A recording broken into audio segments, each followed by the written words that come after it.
The American reporter Evan Gershkovich has been found guilty of espionage and sentenced to 16 years in prison by a Russian court.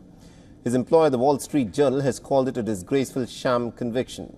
The Gershkovich went on trial last month after being accused of trying to gather sensitive information about a tank factory in Russia.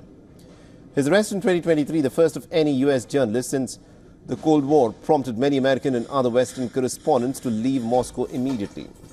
The world leaders in unison condemned Gershkovich's conviction and demanded for his immediate release.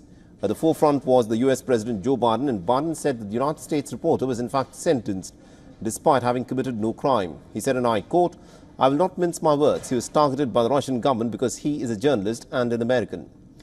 The British Prime Minister Keir Starmer called Gershkovich's sentencing as despicable. Starmer said that the move underscored Russia's contempt for media freedom. He further added, and I quote here, "Journalism should not be a crime." Roberta Metsola, the President of the European Parliament, has called the 16-year-old prison sentence as the antithesis of justice and has labelled it to be politically motivated and a sham trial. She said, and I quote, "Journalism is not a crime. Evan must be released immediately." The judge further said that the 16 months Gershkovich had already served since his arrest in March 2023 will count towards the 16-year sentence. However, when Russia was asked about the possibility of such an exchange, Kremlin spokesperson has declined to comment. Meanwhile, the United Nations is also expressing its serious concerns about Gershkovich's sentencing, underlining that it is against his right to freedom of expression as a journalist.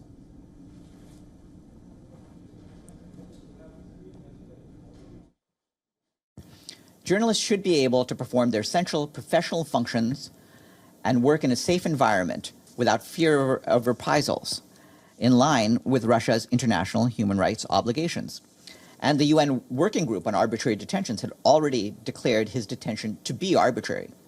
And of course, we call for the release of all journalists in Russia who are detained solely for doing their jobs.